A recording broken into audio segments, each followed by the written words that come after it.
चलो भाई। राम राम मोहित। विक्रम भी राम राम। गुड इवनिंग सभी को। तो डियर स्टूडेंट्स, आज हम लोग आर्टिकल्स की क्लास स्टार्ट करेंगे। ठीक है, एक छोटा सा क्वेश्चन है, जब तक बाकी बच्चे आते हैं लाइव तब तक तुम लोग आंसर करना। What are articles? ठीक है, ये लो। क्या हो गया ये तो।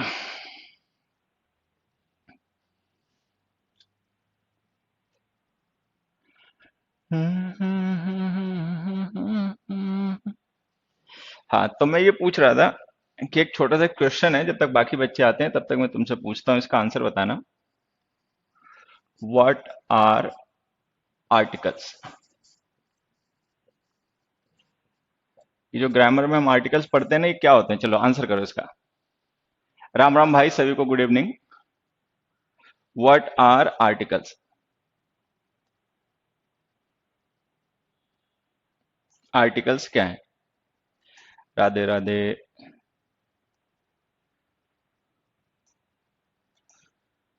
अ काइंड ऑफ डिटर्मिनर्स। गुड, बहुत अच्छी बात। डिटर्मिनर, बहुत अच्छी बात। अच्छा, then one more question. What are determiners?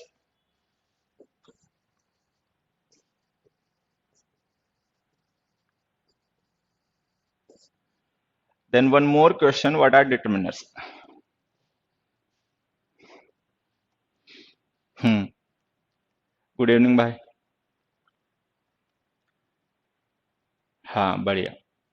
मतलब ये बातें ना हमने फंडामेंटल में डिस्कस कर रखी है, वैसे मैं जो तुम लोगों से पूछ रहा हूँ। हाँ हाँ, चलिए। तो देखिए, बेसिकली आर्टिकल्स जो होते हैं, अगर हम इनकी वर्ड क्लास की बात करें, दे आर डिटर्मिनर्स। ये डिटर्मिनर्स होते हैं। ठीक है, अब रही बात भाई डिटर्मिनर्स क्या होते हैं। तो डिटर्मिनर्स वो वर्ड्स होते हैं, ठीक है, determiners are such words which determine the noun, या which determine nouns. What do they determine about nouns? Identity. एक मिनट। आइडेंटिटी, नंबर, क्वांटिटी, ऑनरशिप,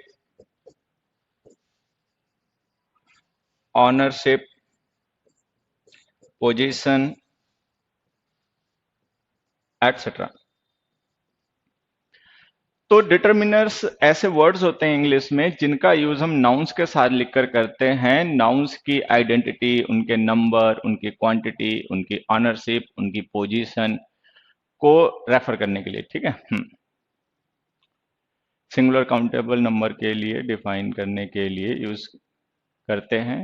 मेरा है, क्या लिख रहा है बेटा? ठीक है, तो यहां से हमें ये समझना है कि डिटर्मिनर्स वो वर्ड्स होते हैं जिनका यूज हम नाउन्स के साथ में करते हैं, नाउन्स की आइडेंटिटी को, नाउन्स के नंबर को, नाउन्स की क्वांटिटी को, पोजीशन को और ऑनरशिप को डिटरमिन करने के लिए। ठीक है, आर्टिकल्स भी डिटर्मिनर्स होते हैं। आर्टिकल्स का यूज हम करते हैं नाउन्स की आइडेंटिटी को डिटरमिन करने के लिए। आइडेंटिटी, आइडेंटिटी का मतलब होता है कि वो नाउन जिसके बारे में हम बात कर रहे हैं वो कैसा है, डेफिनेट है, पर्टिकुलर है, जनरल है, कैसा है, ये बताने के लिए हम आर्टिकल्स का यूज उनके साथ में करते हैं। ठीक है, कुल मिला के ये बात छोटी सी समझ में आ गई। अब देखो समझना, जैसा कि हमें सबको पता है कि there are two types of articles, एक इंडेफिनिट, ठीक है, और एक definite. So there are two types of articles, definite और इनडेफिनिट। ठीक है, अब as the name itself suggest, जैसा कि नाम से पता ही चल जाता है कि इंडेफिनिट आर्टिकल्स वो होते हैं जिनका यूज हम किसी नाउन के साथ में तब करते हैं जब उस नाउन की आइडेंटिटी इंडेफिनिट हो, मतलब डिफाइंड ना हो कि विच वन, कोई भी हो सकता हो, जनरल, पर्टिकुलर। ठीक है, इंग्लिश में फिलहाल में ऐसे दो आर्टिकल होते हैं जो इंडेफिनिट आइडेंटिटी के नाउन्स के साथ यूज किए जाते हैं, ए और एन। ठीक, अच्छा, फिर आगे डेफिनेट आर्टिकल। डेफिनेट आर्टिकल्स का मतलब समझ गए। डेफिनेट आर्टिकल का मतलब एक ऐसा आर्टिकल जो उस नाउन के साथ यूज किया जाएगा जिसकी आइडेंटिटी हमारे लिए डेफिनेट है, मतलब हमें पता है कि विच वन। ठीक है, इंग्लिश में फिलहाल में एक ही होता है ऐसा article, the.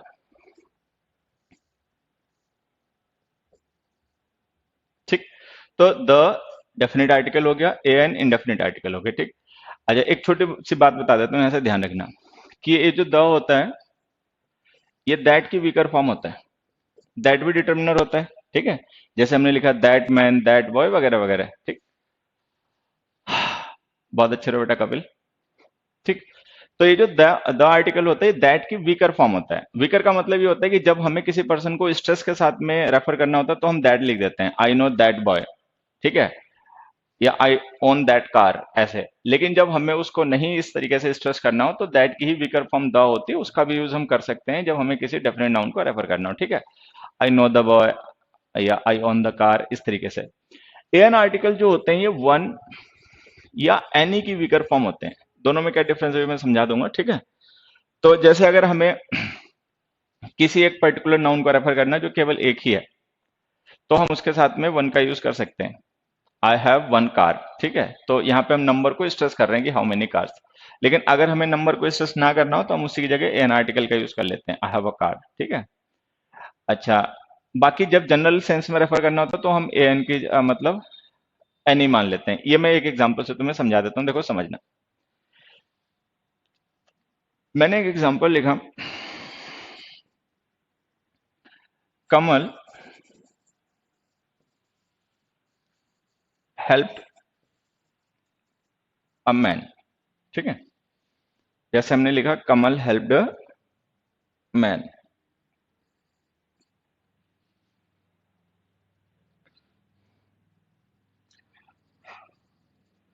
You should never trust a man. अब जैसे मैंने दो एग्जांपल लिख दिया, सर मैं कहीं कमेंट नहीं करता, चुपचाप पढ़ कर चला जाता हूं। अभिषेक सिंह, बहुत अच्छी बात है बेटा, ऐसे ही पढ़ाई भी करनी चाहिए, ठीक है। मान लो कोई कमेंट मतलब कमेंट का, ठीक है, क्लास में आए, अपना मन है good evening, good afternoon, Ram Ram करने का तो कर लो, नहीं मैंने अपना पढ़ाई में लगो, ठीक है। कोई डाउट रहे जो पढ़ाया जा रहा है या जो पढ़ाया जा चुका है उससे रिलेटेड तो अपना कमेंट कर देना, मेरा मन होगा बता दूंगा, नहीं मन होगा नहीं बताऊंगा, लेकिन तुम अपना कमेंट कर देना, एक बार दो बार, थोड़ा थोड़ा टाइम के इंटरवल्स पे, ठीक है। ठीक है, हाँ। तो अपने ऐसे पढ़ते रहना। सर इनका वीकर फॉर्म क्यों अलावा किसी का नहीं आता? हद है, हद है देवी जी। चलो अभी वो बाद में बताऊंगा। मुखर्जी नगर में आपके अलावा किसी को नहीं आता, क्या नहीं आता ये भी तो बता दे। मेरे अलावा किसी को मुखर्जी नगर में नहीं आता, क्या नहीं आता ये बताएगा। गुस्सा नहीं आता किसी को मेरे अलावा मुखर्जी नगर में? है, क्या नहीं आता? छोड़ो, वो मुखर्जी नगर में आता है या ससुर नहीं आता, तुम उनको छोड़ो। हाँ, यहाँ पढ़ लो ये जो मैं बता रहा हूँ, देखो ध्यान से। तो मैंने यहाँ पे आर्टिकल ए लिखा और यहाँ पर भी आर्टिकल ए लिखा। तो अब ये देखो दोनों जगह हमने आर्टिकल ए लिख दिया, लेकिन अगर हम कॉन्टेक्स्ट से इसको समझेंगे तो जैसे हमने लिखा कमल हेल्प्ड अ मैन, तो अ मैन का मतलब हो गया some particular but indefinite. Particular but indefinite man, मतलब कमल ने किसी एक आदमी की मदद की, तो इसका मतलब ये हो गया कि वो मैन कोई एक है। देखो हमने नाउन में भी पढ़ा था और पहले हमने कई बार पढ़ा है कि जो वन होता है, जैसे हमने लिखा वन बॉय या हमने लिख दिया वन ऑफ द बॉयज, तो यहाँ पे जो हम ये वन यूज करते हैं ना, न्यूमरल होता है, इसका यूज हम करते हैं किसी एक पर्टिकुलर इंडिविजुअल को रेफर करने के लिए, ठीक है, सिंगल यूनिट को रेफर करने के लिए। तो ये वाला जो ए है ना वो इसी वन की वीकर फॉर्म है। तो यहाँ पे जो हमने लिखा है ना कमल हेल्प्ड अ मैन, तो कमल हेल्प्ड अ मैन का मतलब ये हो गया कि कमल ने एक आदमी की मदद की। अब वो आदमी जो है ना वो कोई एक है, मतलब कोई एक पर्टिकुलर इंडिविजुअल है, लेकिन वो कौन है उसके बारे में अभी हमें पता नहीं, मतलब डिफाइंड नहीं है। तो वो है पर्टिकुलर, लेकिन अभी उसकी हमारे पास कोई आइडेंटिटी नहीं है, अभी उसके बारे में कुछ पता नहीं, तो इंडेफिनिट है, तो हमने ए आर्टिकल लिख दिया। तो ए एन आर्टिकल का यूज हम किसी इंडिविजुअल को जो कि इंडेफिनिट हो रेफर करने के लिए करते हैं, इंडिविजुअल, ठीक है। अच्छा नेक्स्ट में जाते हैं। नेक्स्ट में हमने लिखा you should never trust a man. अब अगर ये बात किसी एक इंडिविजुअल आदमी के बारे में कही जा रही है, मान लो ये बात हम किसी एक इंडिविजुअल पर्सन के बारे में कह रहे हैं, ठीक है, तब तो वो पर्सन डेफिनेट हो जाएगा, हमें द लिखना पड़ेगा। क्योंकि अगर हम किसी को ये बता रहे हैं कि भाई इस आदमी का भरोसा नहीं करना, ट्रस्ट नहीं करना, तो इसका मतलब वो कोई सर्टेन इंडिविजुअल होगा जिसको हम बता रहे हैं, उसको ये पता होना चाहिए कि किसको लेकर ये बात कही जा रही है, ठीक है। तब तो हमें यहाँ पे द लिख देना पड़ेगा। You should not trust the man, इस आदमी का भरोसा मत करना। लेकिन अगर मान लो कोई महिला किसी महिला से बात कह रही है, ठीक है, या कोई मतलब जानवर वगैरह नहीं होते जैसे मूवी वगैरह होती हैं वो, जंगल बुक वगैरह, ठीक है, उस तरीके की मोगली वगैरह की, कि उसमें कोई जानवर है किसी दूसरे जानवर से कह रहा है, या जानवर अपने बच्चों से कह रहा है कि इंसानों से दूर रहना, ठीक है। तो अगर हम यहाँ पे लिख देना you should never trust a man, ठीक, तो यहाँ पे मैन का मतलब मान लेंगे एनी मैन। हालांकि ये थोड़ा सा मुझे चेंज कर देना चाहिए था एग्जाम्पल, लेकिन चलो समझना। तो हमने लिखा you should never trust a man, कि कभी किसी एक आदमी का ना भरोसा मत करना। मैन का मतलब यहाँ पे मान लो कोई महिला किसी दूसरे महिला से कह रही है कि मतलब पुरुष का भरोसा नहीं करना, तो ये जो हमने लिखा ना you should never trust a man, यहाँ पे ए का मतलब है एनी। अब एनी का मतलब देखो क्या हो गया, एनी का मतलब ये हो गया कि जिस मैन की हम बात कर रहे हैं ना वो कोई पर्टिकुलर मैन नहीं है, वो जनरल है। जनरल का मतलब कोई भी हो सकता है उस कैटेगरी का, ठीक। और इंडेफिनिट तो होगा ही होगा, जब जनरल है तो इंडेफिनिट तो ऑब्वियस सी बात है होगा।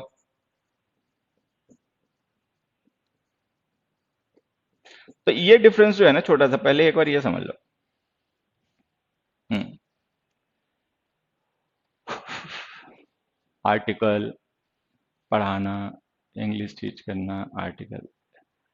थैंक यू भैया, इतनी बड़ाई बड़ाई ज्यादा नहीं करा करो, मैं झाड़ पे टंग जाऊंगा, ठीक है। फिर पता चला आगे पढ़ा भी ना पाऊं, कि झाड़ पे टंग जाऊं तब तक। तुम लोगों को समझ में आता है, तुम लोगों को इससे फायदा होता है, ठीक है, क्लैरिटी आती है। क्वेश्चंस करते समय तुम्हें समझ में आ रहा होता है कि वो क्वेश्चन सही है गलत क्यों हो रहा है, ठीक है। कॉन्फिडेंस बढ़ रहा है, मार्क्स इंप्रूव हो रहे हैं, लग रहा है कि जो काम करने के लिए तुमने कोचिंग ज्वाइन की है मेरे पास, वो काम तुम्हारा हो जाएगा। बस इतना ही मुझे चाहिए, कि इतना हो रहा है तो अच्छी बात है। फिर उसके बाद चाहे दूसरे को पढ़ाना आता है, चाहे दूसरे को पढ़ाना नहीं आता है, चाहे मुझे पढ़ाना आता है, चाहे मुझे पढ़ाना नहीं आता, ठीक है। मतलब हमारा प्राइमरी जो पर्पस है ना, दैट शुड बी फुलफिल्ड, वो अधूरा नहीं रहना चाहिए। पता चले मेरी बातों के मोह में तुम फंस गए कि बड़ी अच्छी बात कर लेते हैं सर, ये तो बड़ा मोटिवेट कर देते हैं, ये तो वो कर लेते हैं, ये दुनिया भर की बातें कर लेते हैं, लेकिन जो काम करना था वो हो ही नहीं पाया, ठीक है। तो फिर से देखो एक बार मैं बता देता हूँ, एन आर्टिकल जो होते हैं, ठीक है, जिन्हें हम इंडेफिनिट आर्टिकल्स कहते हैं, इनका यूज हम किसी एक पर्टिकुलर इंडिविजुअल को रेफर करने के लिए भी करते हैं जिसकी आइडेंटिटी डेफिनेट ना हो, और इनका यूज हम किसी जनरल को रेफर करने के लिए, मतलब एक टाइप में से किसी भी एक को रेफर करने के लिए हम इनका यूज करते हैं। जब हम इनका यूज करते हैं किसी जनरल को रेफर करने के लिए, ना कि किसी पर्टिकुलर नाउन को या इंडिविजुअल को, तो ये एनी की वीकर फॉर्म होते हैं। लेकिन जब हम इनका यूज किसी एक पर्टिकुलर इंडिविजुअल को या पर्टिकुलर नाउन को रेफर करने के लिए करते हैं जिसकी आइडेंटिटी हमारे लिए इंडेफिनिट ना हो, तो ये वन की वीकर फॉर्म होते हैं, ठीक है। तो मतलब हम एन आर्टिकल का किसी एक सर्टेन इंडिविजुअल को जो कि इंडेफिनिट हो रेफर करने के लिए करते हैं, ठीक है। दूसरा, हम एन आर्टिकल का यूज किसी डेफिनेट नाउन को रेफर ना करके, मतलब किसी पर्टिकुलर इंडिविजुअल को रेफर ना करके, इन जनरल किसी को भी रेफर करने के लिए यूज करते हैं, तभी एनी की वीकर फॉर्म हो जाता है, ठीक। एक तो इस बात से एग्जांपल समझ सकते हो ये बात को, ठीक है। एक दो एग्जांपल मैं और लिख देता हूं, उनसे और समझ लेना, ठीक। देखो,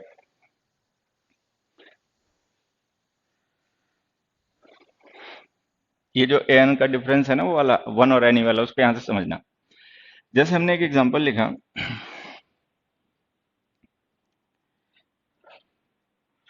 कमल कैन ड्राइव अ कार, ठीक है। दूसरा हमने लिखा, कमल हैज बॉट अ कार। अभी जो दोनों मैंने सेंटेंसेस लिखे हैं ना, इनमें जो ए आर्टिकल है ये बताओ किसकी वीकर फॉर्म है। फर्स्ट सेंटेंस में जो हमने लिखा है ए, वो एनी की वीकर फॉर्म है या वन की वीकर फॉर्म है, ठीक है। सेकंड में जो हमने ए लिखा वो वन की वीकर फॉर्म है या एनी की वीकर फॉर्म है। They enjoy eight the party, इसमें एंजॉय के बाद में ऑब्जेक्ट नहीं लिखा है। सर कैसे हो गया, सही कैसे हो गया? बे पगले, ये गलत है, इसके बाद में ऑब्जेक्ट लिखो। They enjoyed themselves at the party, they enjoyed food at the party, ऐसे कुछ लिखो।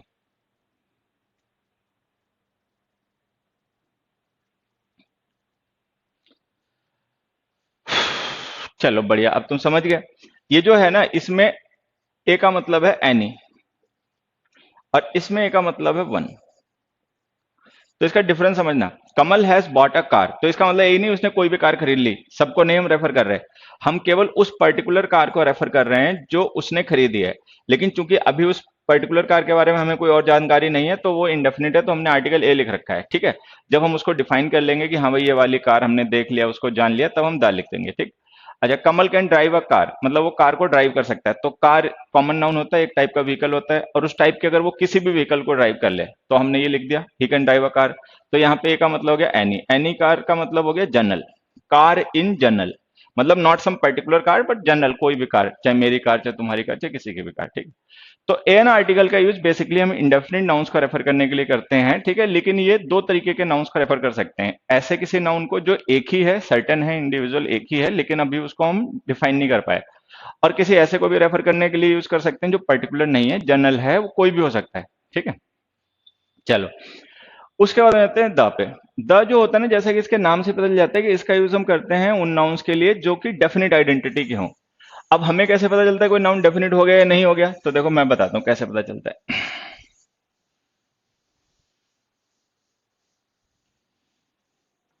हम्म। देखो, जैसे हमने एक सेंटेंस लिखा, the man has lost a book which I gave him, ठीक है। दूसरा,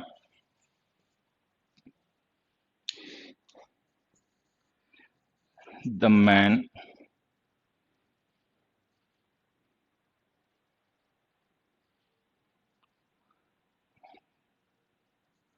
waiting outside,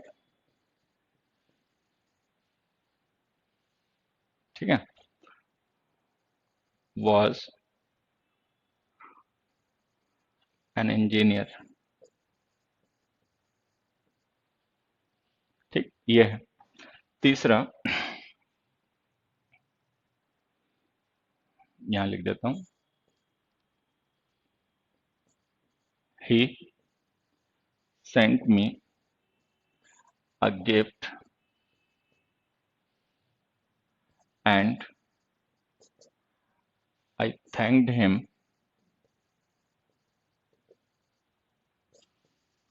for a gift.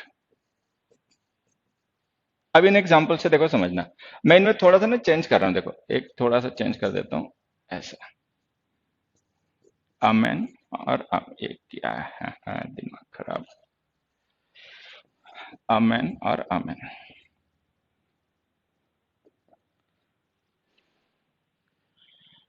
ऊपर वाला एनी एंड नीचे वाला वन, इंग्लिश में लिखा करो, कमेंट समझे।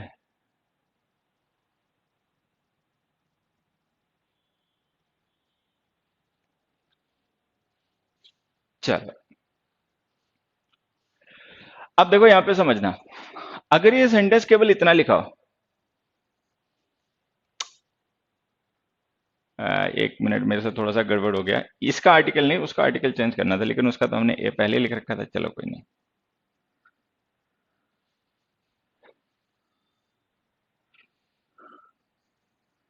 देखो, ठीक है, इसको तो दाई लिख देते हैं वापस, इसको नहीं लिखना था असल में, वो वाला चेंज करना था, कर दिया गलती से इसे। चलो, अब देखो समझो, ये जो सेंटेंस हमने लिखा ना, the man has lost a book, ये सेंटेंस सही है। यहां पर हमने बुक के साथ में आर्टिकल ए लिख रखा है, तो इसका मतलब हम ये मान के चलेंगे कि उसके पास काफी बुक्स थी, मान लो 10 20 15 5 उसके पास बुक्स रही होंगी, उनमें से उसने कोई एक खो दी है। अब वो कौन सी है वो अभी हमें पता नहीं है, तो लेकिन ये पता है कि एक है, तो हमने आर्टिकल ए लिख दिया, the man has lost a book, ठीक। लेकिन यहाँ पे ध्यान से देखना, ये जो हमने विच आई गेव हिम लिख रखा है ना, ये रिलेटिव क्लॉज है, हु होम विच, ये रिलेटिव प्रोनाउंस होते हैं, तो ये रिलेटिव क्लॉज है। अब हमने पढ़ा पिछली क्लासेज में कि रिलेटिव क्लॉजेज एडजेक्टिव होती हैं, तो ये जो हमने रिलेटिव क्लॉज लिखी है ना, वो इस बुक को डिफाइन करने के लिए है। मतलब हमने बुक को आइडेंटिफाई कर लिया कि which book which I gave him, जो मैंने उसको दी थी, तो इसका मतलब अब ये जो बुक है ना, इसकी आइडेंटिटी मेरे लिए डेफिनेट हो गई कि वही वाली बुक जो हमने उसको दी थी। अब इसके साथ में आर्टिकल लिखना पड़ेगा द, तो ऐसे नाउन डेफिनेट हो जाते हैं। नाउन के डेफिनेट होने का मतलब ये होता है कि हमें ये पता चल गया विच वन। अगर किसी नाउन को लेकर हमें ये पता चल जाए विच वन, तो इसका मतलब वो हमारे लिए डेफिनेट आइडेंटिटी का है। ठीक, तो अगर ये केवल इतना लिखा होता तो हम नहीं बता पाते कि विच बुक। ठीक है, लेकिन जब हमने उसके साथ में रिलेटिव क्लॉज लिख दी तो हमें पता चल गया कौन सी बुक उसने खोई है जो मैंने उसको दी थी, तो हमने लिख दिया द बुक। अच्छा, उसके बाद में अगर ये सेंटेंस हमारे इतना लिखा हो, a man was an engineer, तो इसका ये भी हम सही मान लेंगे। इसका मतलब हम ये मान लेंगे बहुत से मैन थे, 10 20 30 मैन थे, ठीक है, और उनमें से कोई एक मैन था वो इंजीनियर था, ठीक है, बाकी नहीं थे। लेकिन यहाँ पे देखो हमने उस मैन को डिफाइन कर दिया, वेटिंग आउटसाइड। अभी जो वेटिंग आउटसाइड हमने लिखा ना, ध्यान से देखो, ये प्रेजेंट पार्टिसिपल है, वर्ब की आईएनजी फॉर्म है जो एडजेक्टिव का काम कर रही है इस मैन को डिफाइन करने के लिए। तो हमने यहाँ पे मैन को डिफाइन कर दिया, विच मैन। तो अगर मैन हमारे लिए डेफिनेट हो गया विच मैन, तब तो हमें यहाँ पे आर्टिकल द लिखना पड़ जाएगा, तो लिखो द। तो कोई नाउन डेफिनेट हमारे लिए कैसे होता है? जब हम उसके साथ में कोई क्लॉज या फ्रेज लिख दें जो उसकी आइडेंटिटी को डिफाइन कर दे कि भाई विच वन। जैसे यहाँ पे ये जो बुक है ना, उसको डिफाइन करने के लिए हमने एक रिलेटिव क्लॉज लिख दी, ठीक है। यहाँ पे जो मैन है ना, उसको डिफाइन करने के लिए हमने एक फ्रेज लिख दी। तो अगर हम किसी नाउन को डिफाइन करने के लिए उसके साथ कोई क्लॉज या फ्रेज लिख देते हैं तो उसकी आइडेंटिटी डेफिनेट हो जाती है और हमें पता चल जाता है कि विच वन। तो विच वन का आंसर मिल जाने की वजह से वो डेफिनेट होता है, तो हम उसके साथ में द आर्टिकल का यूज कर लेते हैं, ठीक है, ये ध्यान रखना है। अब इस पे आते हैं, यहाँ पे देखते हैं, हमने लिखा ही सेंट मी अ गिफ्ट, कि उसने मुझे गिफ्ट भेजा, अच्छी बात। And I thanked him, comma लगा लेना, and I thanked him for gift, और मैंने उसको गिफ्ट के लिए थैंक भी कहा। अब ध्यान से देखना, उसने जो मुझे गिफ्ट भेजा, ठीक है, चलो कैसा भी गिफ्ट उसने मुझे भेज दिया, कोई भी गिफ्ट भेज दिया जिसको मैं बता रहा हूं, अभी उसे नहीं पता कि विच गिफ्ट, उसे बस ये पता है कि हाँ गिफ्ट था, ठीक है। लेकिन जब मैंने उसको ये बताया कि मैंने उस गिफ्ट के लिए उसको थैंक किया, तब तो उसे पता चल गया विच गिफ्ट।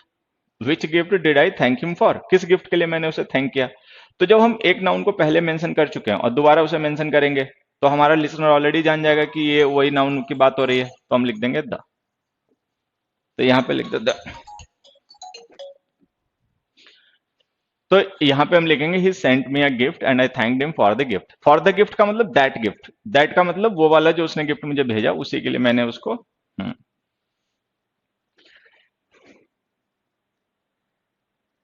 विक्रम सिंह बेटा ये नाउन नहीं है, ये प्रेजेंट पार्टिसिपल है, ठीक है, हाँ, ये प्रेजेंट पार्टिसिपल है, नाउन नहीं है। ओवर टाइम करना बंद कर दो।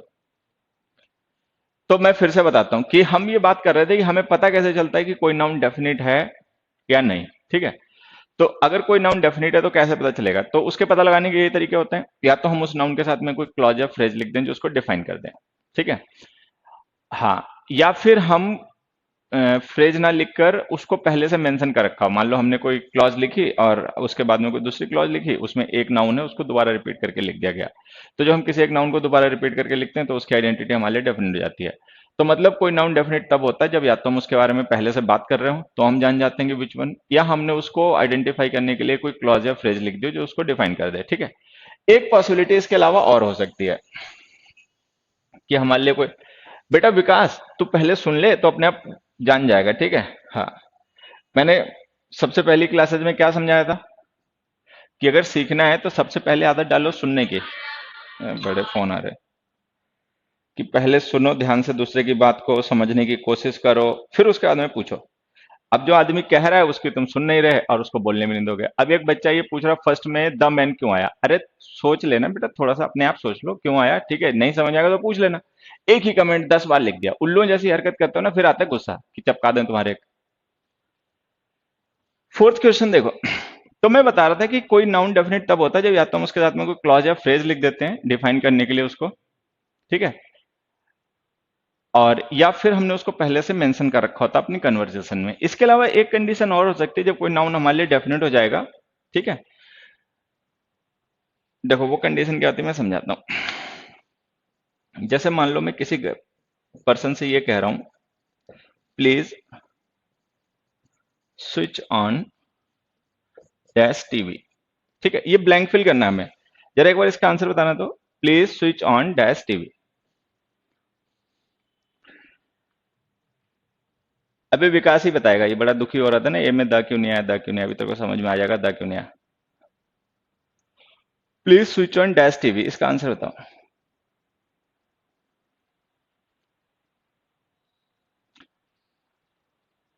हाँ द टीवी, बढ़िया। और क्या? अच्छा सब, हाँ बढ़िया।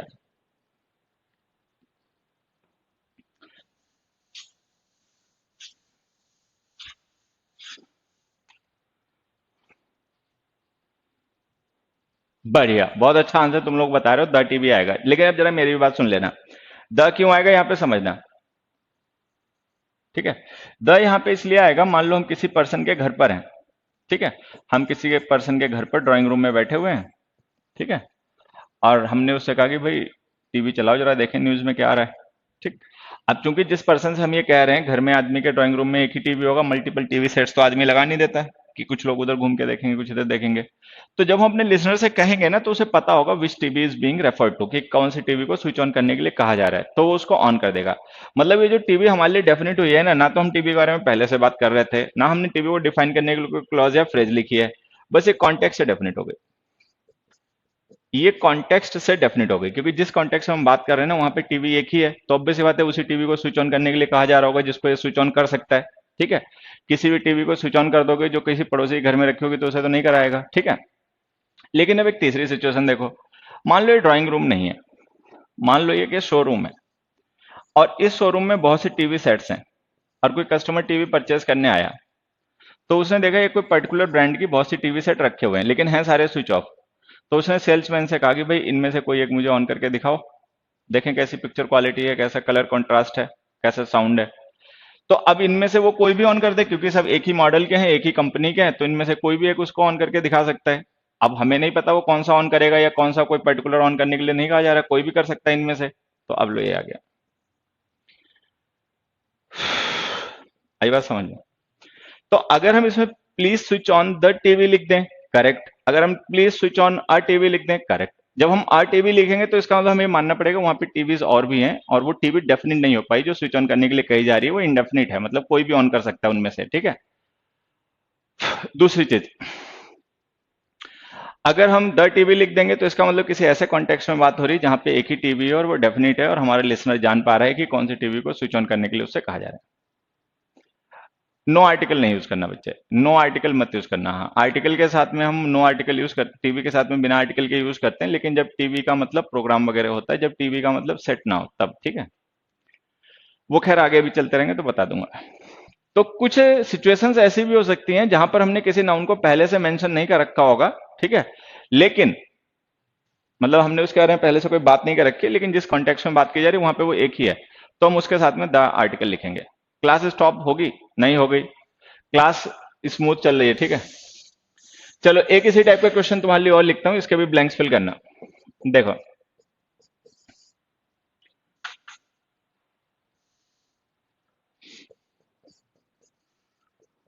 Bring dash chair from dash room.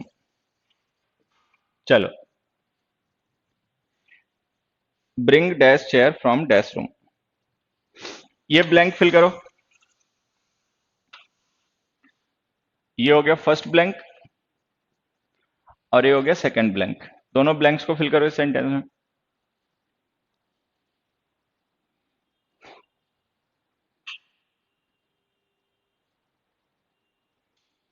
Exam में आ गया तो क्या लिखेंगे बेटा, ये मैं इसलिए बता देता हूं कि ए लिखाओ तो भी सही समझना, दा लिखाओ तो भी सही समझना, ठीक है।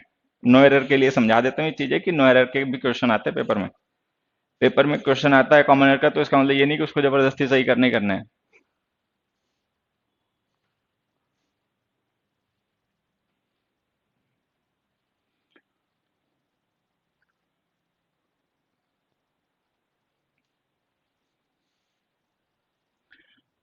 चलो बढ़िया। अब देखो यहाँ पे समझना, एक बार हम ये समझने की कोशिश करते हैं कि यहाँ पे जो हम बात कर रहे हैं वो कॉन्टेक्स्ट क्या है। देखो, मान लो कोई पर्सन है, हमने उससे कहा कि भाई रूम से चेयर ले आओ। सपोज कोई एक रूम है, और उस रूम में कोई एक चेयर स्पेयर है, एक्स्ट्रा रखी हुई है वहां पे, तो हमने कहा उस रूम से जाके उस चेयर को ले आओ, ठीक। तो अब जो हमारा लिसनर है उसे ये भी पता है कि रूम कौन सा है, और उसे ये भी पता है कि चेयर कौन सी है, क्योंकि रूम भी एक ही है, चेयर भी एक ही है, तो दोनों ही डेफिनेट है, तो दोनों ही डेफिनेट है, तो हमने दा लिख दिया। जब रूम भी पता है विच रूम, चेयर भी पता है विच चेयर, क्योंकि उस रूम में एक ही चेयर है तो उसी को लाना है, तो हमने दा लिख दिया। अब एक दूसरी सिचुएशन देखते हैं। मान लेते हैं कि रूम तो एक ही है, लेकिन उस रूम में चेयर कई है, लेकिन हमें लानी एक ही है। अब वो एक चेयर कोई भी हो सकती है, इनमें से कोई भी ले जाए, तो रूम तो डेफिनेट है उसे कौन सा, लेकिन अब चेयर डेफिनेट नहीं रह गई, कोई भी ला सकता है, तो ए लिख दिया, ठीक है। तीसरी सिचुएशन एक देख लेते हैं। मान लेते हैं कि रूम भी कई हो गए और उन रूम्स में चाहे कई चेयर हो गई, ठीक है, या एक ही एक हो गई, भाई एक एक चेयर भी होगी अगर तीनों रूम में, तब भी तीन चेयर हो गई, ठीक है। तो अब ना तो रूम डेफिनेट रहा, और जब रूम डेफिनेट नहीं रहा तो चेयर भी डेफिनेट नहीं रही, तो ये आ गया। मतलब डिपेंडिंग ऑन द कॉन्टेक्स्ट, ये बातें मैं क्यों समझा रहा हूं अभी बताता हूं, ठीक है। If the room has more than one chair there very gee a chair from, अच्छा ब्रिंग लिखना चाह रहा होगा बच्चा, हाँ श्रुति कृति, श्रुति कीर्ति बच्चे, हाँ थोड़ा सा गड़बड़ है। If there is specific room where chairs are, बढ़िया, bring the chair from the room, one particular chair one particular room, बहुत अच्छी बात है, देखो। चलो, तो कुल मिला के देखो मैं समझाता हूं कहानी क्या है। ये लास्ट ये एग्जाम्पल जो है ना, ये मैंने क्यों समझाया, ये मैंने एग्जाम्पल इसलिए समझा है कि जिससे तुम ये समझ जाओ कि आर्टिकल्स बहुत ज्यादा डिपेंड करते हैं कॉन्टेक्स्ट पे, ठीक है। तो इनको रट्टा वट्टा मारने की कोशिश मत करना, इनको समझने की कोशिश करना, क्योंकि कई बार क्या होता है कि सेंटेंस में जो आर्टिकल यूज हो रहा है, ठीक है, वो सही यूज हो रहा है उस कॉन्टेक्स्ट में, लेकिन हम उस कॉन्टेक्स्ट को अज्यूम नहीं कर पा रहे या सपोज नहीं कर पा रहे और हम समझ नहीं पा रहे, और हमें हमें एक चीज समझ में आ रही है, हम देख रहे हैं वैसा क्यों नहीं लिखा, जैसे वो भी विकास चिल्ला रहा था कि दा क्यों नहीं लिखा, दा क्यों एक दा क्यों लिख दिया, एक क्यों नहीं लिखा, ठीक है। तो कई बार ऐसा होता है कि हम समझ रहे होते हैं कुछ और, लेकिन वहां पे कॉन्टेक्स्ट होता है कुछ और, ठीक है। तो रिजिड नहीं होना है, आर्टिकल्स कॉन्टेक्स्ट पे डिपेंड करते हैं बहुत ज्यादा, और कॉन्टेक्स्ट हमें पता नहीं होता क्योंकि हम थर्ड पर्सन होते हैं और हमें ऑब्जेक्टिव होकर पेपर को चेक करना होता है, मतलब पेपर में क्वेश्चंस ऑब्जेक्टिव होकर करने होते हैं। तो जो एग्जाम्पल लिखा है ना, उस कॉन्टेक्स्ट को समझने की कोशिश करो, उसके बेसिस पर फिर आंसर करो, ये है, मतलब रट्टा वट्टा काम नहीं करेगा, कुल मिला के ये बात है, ठीक है। If there is more than one room but chair is only one, ठीक है, बेवकूफी मत दिया करो, नहीं तो कूटूंगा बहुत, समझे, सोचते नहीं हो। एक से ज्यादा रूम है, चेयर एक ही है, तो हम फिर रूम को मेंशन नहीं क्यों करेंगे, फिर हम चेयर नहीं कहेंगे उससे। एक रूम में चेयर कई है, बात समझ में आती है, चेयर और रूम कई है, चेयर एक है और हम एक लाने के लिए कह रहे हैं, तो बेतुकी बात है, लॉजिक के अगेंस्ट जा रहे हो। चलो, अब क्वेश्चंस पे मतलब वापस आते हैं, उनके थ्रू कॉन्सेप्ट को डिस्कस करते रहेंगे, ठीक है।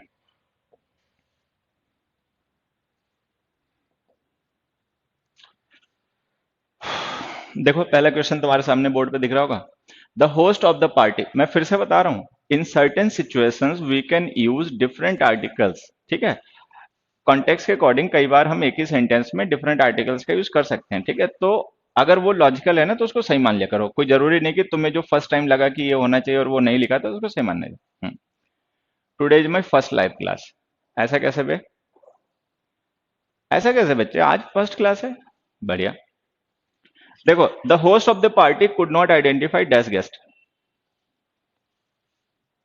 ब्लैंक आंसर बताते जाना सटासट, हाँ ए द, बढ़िया। हाँ, अब देखो, मान लो, देखो यहाँ पे पार्टी के साथ द लिखा, होस्ट के साथ भी द लिखा, इसका मतलब कोई एक डेफिनेट पार्टी है, कोई डेफिनेट होस्ट है, उसके बारे में बताया जा रहा है, ठीक है, कि वो गेस्ट को पहचान नहीं पाया। अब मान लो कोई एक पर्टिकुलर गेस्ट था जिसको नहीं पहचान पाया, तब तो हम लिखेंगे द, या बहुत से गेस्ट थे उनमें से एक को नहीं पहचान पाया बाकियों को पहचान लिया, तो हम लिखेंगे ए, मतलब एन तो नहीं, ए लिखेंगे, ठीक है, ऐसे। तो हम द भी लिख सकते हैं, ए भी लिख सकते हैं, वो डिपेंड करता है कॉन्टेक्स्ट पे। The host of the party could not identify a guest, तो अ गेस्ट का मतलब हो गया कि जितने गेस्ट थे उनमें से किसी एक को, किसी एक पर्टिकुलर इंडिविजुअल को वो नहीं पहचान पाए, ठीक है। द का मतलब हो जाएंगे, कोई मान लो ऐसा गेस्ट है जो पार्टी में ऊधम काट रहा है, या लेट से आया, या सबसे पहले आ गया, या देखने में सब में सबसे अजीब लग रहा है, ठीक है, और हम उसी की बात कर रहे हैं, तो द भी लिख सकते हैं। तो कुल मिला के द लिखो, ए लिखो, इससे कोई फर्क नहीं पड़ेगा, ठीक है। नेक्स्ट एग्जाम्पल पे आ जाओ। Question number 2, the host of a party should not disrespect that guest, second का आंसर बताओ। टू में बच्चे आंसर बताना, क्वेश्चन टू जो है ना, अब उसका ब्लैंक बताओ, इसमें क्या यूज करें। The host of a party should not disrespect that guest,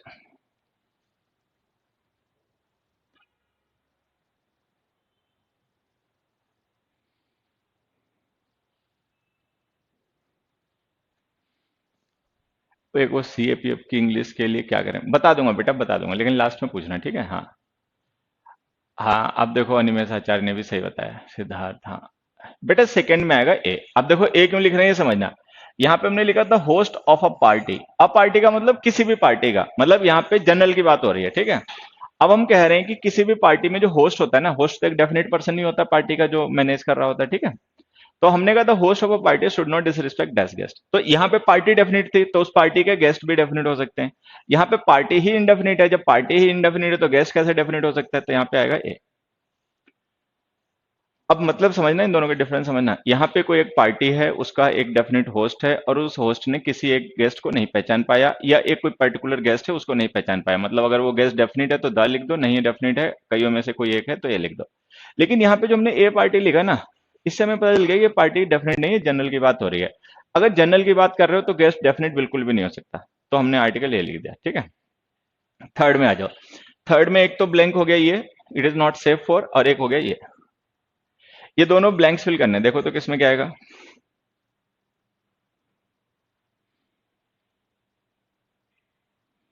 वो देखो एक अनिमेश था, उसको भी डांट समझ के उसको चुप कराया, तब तक एक दूसरा चिल्लाने लग गया, वो कह रहा there are many rooms but single chair, कि रूम्स बहुत से हैं चेयर एक ही है और हमें नहीं पता, तुम लोग खोपड़ी नहीं यूज करते, अच्छा एक चीज तो है।